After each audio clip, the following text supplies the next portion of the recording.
infected, about 38 had died from the pandemic.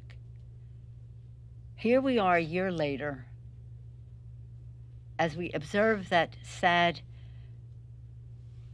moment and everything that has ensued from them, with over 500,000 Americans who have died. Around 30 million have become infected. And again, our hearts are broken for them, for their families, and for all of those who are affected by the coronavirus. But we also today are celebrating legislation that will make a tremendous difference. President Biden's American Rescue Plan is a plan to crush the virus and to save lives and livelihood of the American people. It is historic, it is monumental, it is consequential, and I said it's probably the most consequential legislation many of us will ever vote for in the Congress. I put it on the par with the Affordable Care Act as having serious consequences for the well-being of the American people.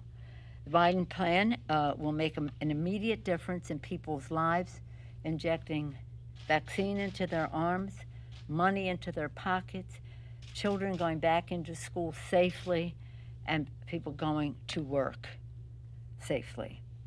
So it's just remarkable. It's remarkable legislation. Unfortunately, Republicans, as I say, vote no and take the dough. You see already some of them claiming, oh, this is a good thing or that's a good thing, but they couldn't give it a vote. But anyway, enough of them. I talked about children in school. When I talked about this legislation yesterday, I talked about it in terms of America's children. Children are my why I went from housewife to House Speaker, because of the children, that 1 in 5 children in America lives in poverty. As a mother of 5, I couldn't abide that and wanted to make a difference in public policy. 1 in 5 goes to sleep hungry at night. That was even before the coronavirus. And I've always said that the 3 most important issues facing the Congress are our children, our children, our children. Their health, their education, the economic security of their families, including the pension security for their grandparents, and an environment in which they can thrive safely, a world at peace in which they can reach their fulfillment. Well, the first 3 of those, their health, their education, and the economic security of their families, was very much affected by the Biden American Rescue Plan. We're very proud of what it does for children, their health, their education, and the economic security of their families. Today on the floor, we go to that 4th place, a safe environment in which our children can thrive by passing the background check legislation. It's hard to imagine legislation being more popular than the rescue plan, 75%, whatever. This legislation, background checks, closer to 90%. Bipartisan support across the country, receiving the support of gun owners, hunters, and the rest. They've all had to do a background check. Why shouldn't others? Our chairman of the task force, Mike Thompson, is a hunter, is a veteran, and is a gun owner. And he has had, again, protective of the First Amendment rights of gun owners, but also protective of the survival of our children. So I see this issue through the eyes of our children.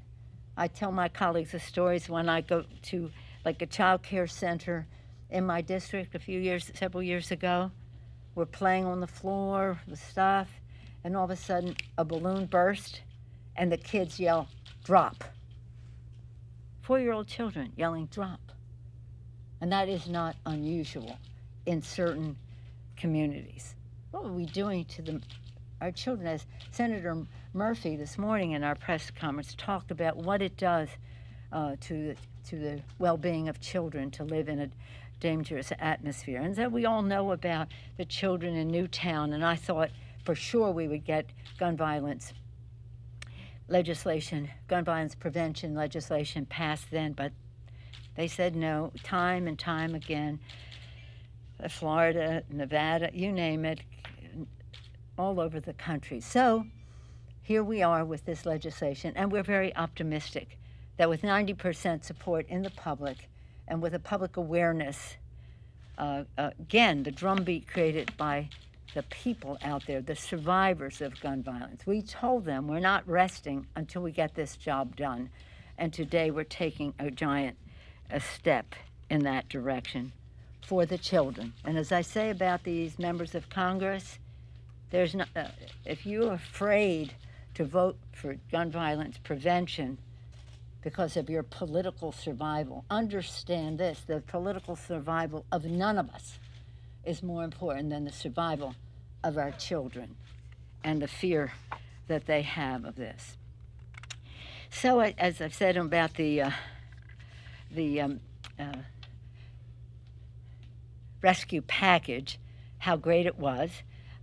We sent it over to the Senate in a package that had been negotiated. There were some changes, not much, so that we could receive it back in terms of the essence of the bill. But one important part of it that did not survive the bird rule or the bird lady or whatever it is over there was the minimum wage. And we will persist with the minimum wage. Now, what I want you to understand is, because so many times you hear people say, well, I'm for a $10 minimum wage, or I'm for an $11 minimum wage. Well, understand what the fight for 15 has been all about. It's about a fight for 15 where by 2025, people will arrive at $15. So if you're for a $10 raise in the minimum wage now, it's only $9.50 in this year, 2021, $11 in 2022, $12.50 in 2023, $14 in 2024, and finally $15 in 2025. I've been fighting for the fight for 15 for a number of years. Quite frankly, I think it should be higher. But this is the fight that we are in. So if you think it's okay to have a $10 minimum wage, we don't even get there this year. We don't even get there this year. When we passed the bill in 2007, it was one of the first bills we passed, the first 100 hours of the new Democratic majority. It was one of our fight for, 6 for 6, the 6 for 06 that we had for the 6 bills. We passed it. We sent it to the Senate. It didn't make it there, but we put it in an appropriations bill, and it passed. First, we passed it, and President Bush vetoed it. But then we put it in an appropriations bill, and then it was passed and signed by the president. So it was a fight then for $7.25, really. I tell the story that when we went outside to celebrate, Senator Kennedy, who was the leader of it as the chairman of the Health Committee in the Senate, he came to the podium and he said, you know what we have to do now? We have to raise the minimum wage, because he knew that $7.25 wasn't even enough then.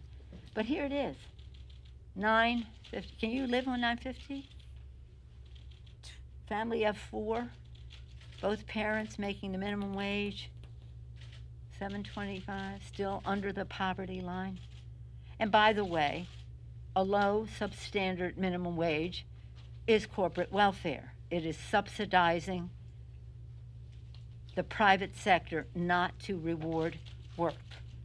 And how do we subsidize it?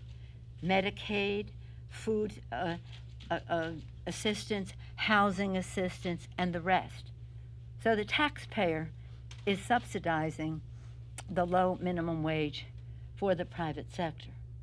Fortunately, not everybody in the private sector thinks that way, and they respect the dignity of work, and many of them have come closer to a, not even a living wage, but at least a higher minimum wage. So this is we're not giving up on that. We're not giving up on gun violence prevention. We've told the survivors again and again, we're not going away. We will persist until the law is changed and we have safety for our children. So again, this is a hopeful time, and I want to praise, of course, Senator Schumer, Leader Schumer, for his leadership in sending us back a bill that we did not have to amend or go to conference on because it resembled enough what we had sent over there, except for the minimum wage. And we'll find a path on that. So again, 1 year ago, declared a pandemic. In the course of that time, declared a hoax, all the rest of that, avoiding science and the rest, and now truly an attempt to crush the virus. Any questions? Yes? Okay. Yeah, and then, Garrett. Sure. So, when you have been focused on COVID, the Republicans have been talking about immigration. When you were focused on the Voting Rights Act, they were talking about immigration. Today, you're talking about Fight for 15. Today, they're talking about immigration. I'm wondering if House Democrats, if you guys, why are we not seeing the same thing? Is this a distraction on their part? Is it a mistake for House Democrats to not include immigration elements earlier in the agenda? I'm just trying to square how these two parties are talking about such different things as the key issue right now. Well, I guess their Dr. Seuss approach didn't work for them, so now they've had to change the subject. But we do not prioritize our values and how we can make a difference in the lives of the American people to be attuned to the bankruptcy of ideas that the Republicans have. No, there was no mistake. The bill is, except for the minimum wage, again, certain tweaks here and there, which were not consequential. The bill is what we all agree to as the priorities to save lives and livelihoods, shots in the arms, money in the pockets, kids in the school safely, and workers back in their jobs. Yes, sir. Madam Speaker, I just wanted to ask you about the surge of unaccompanied minors at the southern border.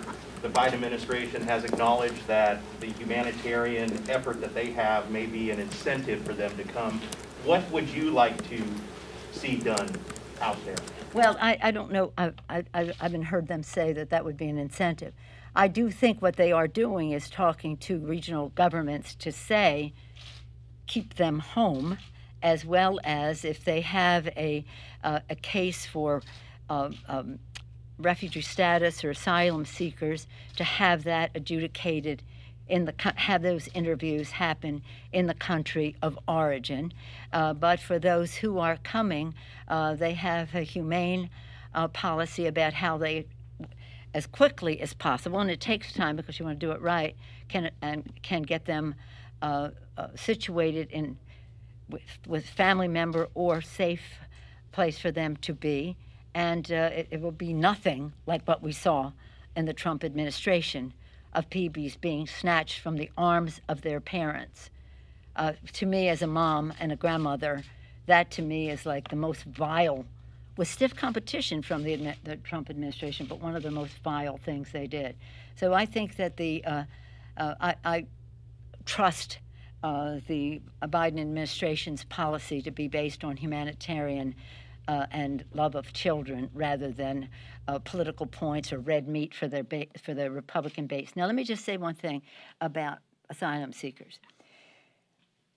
4 years ago, around now, the then president put a Muslim ban in place. The same women who marched the day after the inauguration saw the power of their presence, and many of them marched to the airports and to other venues to protest the Muslim ban. But not only them, they were an example to others. And you saw an outpouring of disapproval of what the president was doing. We then had a session here. It couldn't be a hearing because we were in the minority, but we had a rump meeting about asylum seekers and opposition to the Muslim ban. We had the military come and say, how could they do this? We promised our interpreters and others who helped us in Iraq and Afghanistan who were Muslim that they could come to the United States, and this is hurting our security. We had our diplomats, maybe 1,000 signed a letter, which was unusual, that many, but them to testify about how this was bad for our national security from a diplomatic standpoint.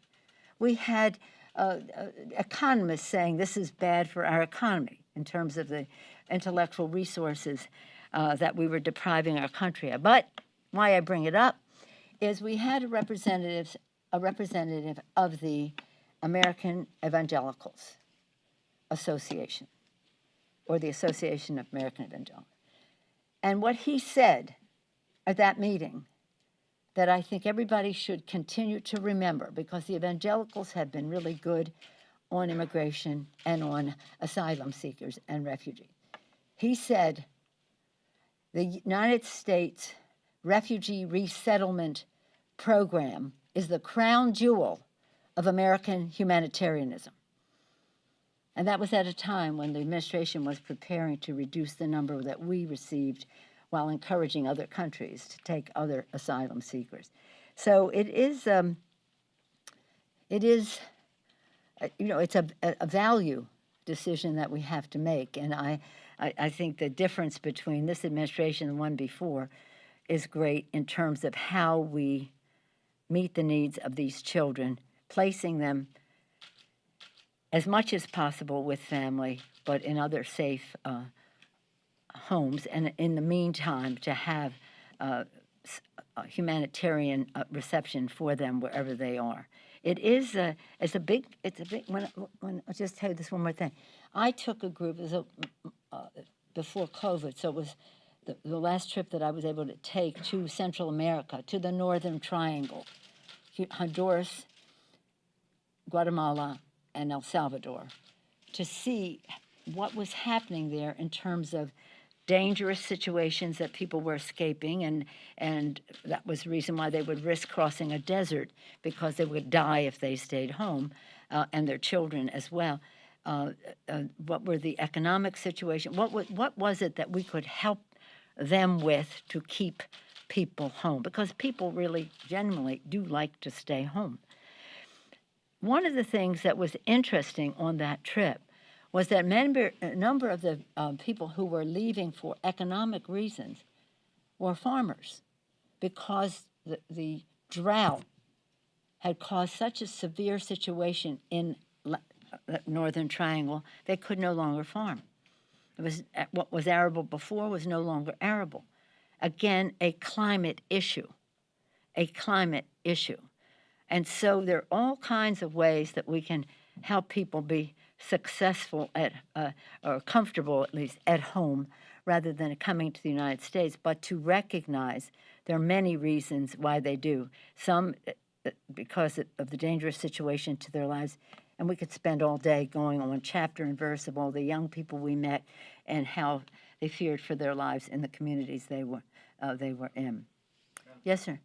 Madam Speaker, since the President has already started meeting with lawmakers from both parties on infrastructure, it seems like that may be the next legislative agenda item for the Biden administration. Curious your thoughts on the size and scope of a deal, considering that the $1.9 trillion COVID relief bill got 0 Republican votes in Congress. Yeah.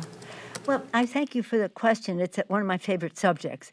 The infrastructure, we like to call it, jobs legislation, is it's so important because it's about jobs. It's about quality of life for people when we have better roads and transit systems and the rest, to have them spend less time in their cars, more time at home. A 45-minute ride, which should be a 20 or 15-minute ride, that's a quality of life issue. What that means in terms of clean air for our children and grandchildren to breathe. So it's a quality of life issue in many respects in terms of time, but also in terms of clean air. Again, a jobs issue, not only in the construction of these projects, but also the commerce it enables to happen. And in farm country, where time is important in terms of produce from field or from farm to market, and the rest, time. So the list goes on and on.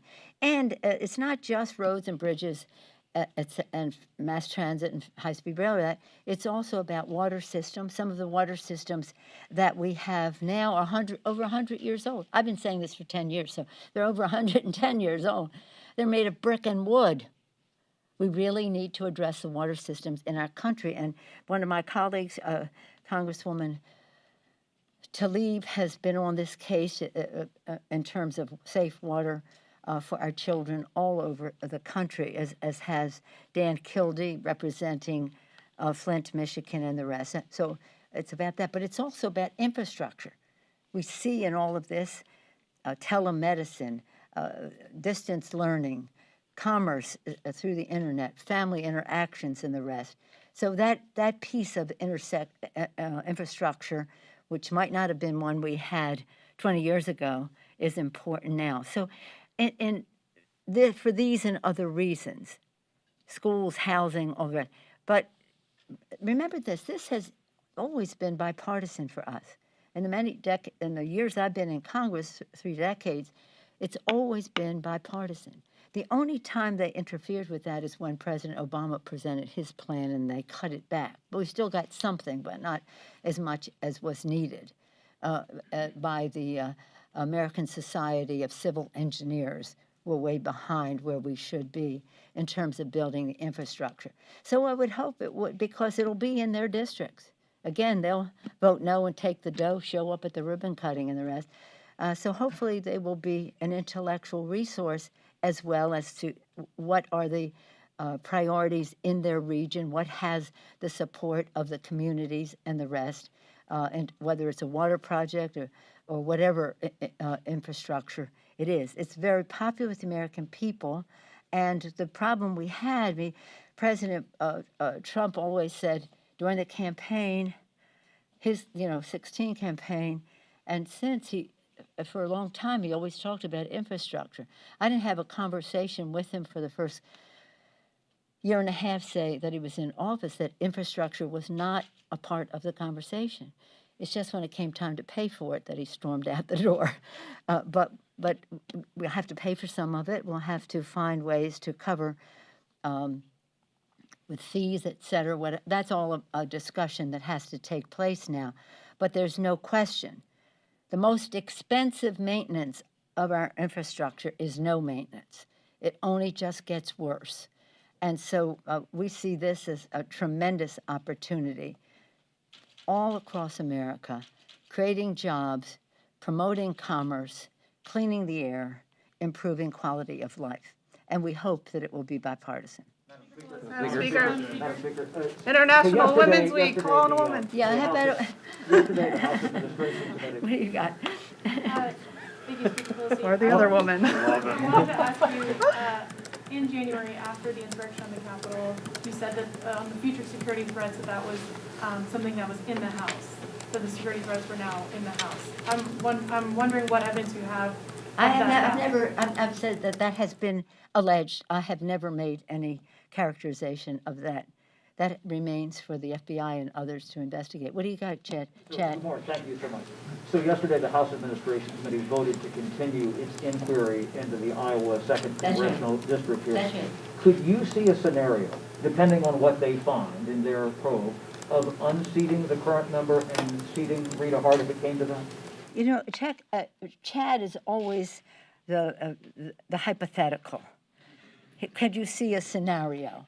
We don't do press conferences on can you see a scenario. Of course. That would be a pretty bold move to do that. Well, I respect the work of the committee. I did see, as you saw in the press, what they decided to, and they were following as I read it, the requirements of the law as to how you go forward. And how you go forward is the path you're on, and we'll see where that takes us. Yeah, but there could be a scenario to that extent. Yes. On the minimum wage? Will the Giants win the World Series? $9.50, $11, $12.50, $14. It takes all this time to get to $15 an hour.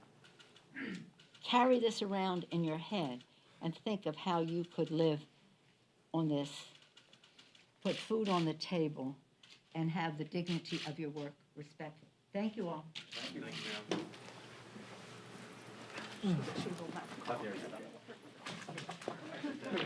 Great. Lay the smack down. You're welcome. Nope, I got it. Nope.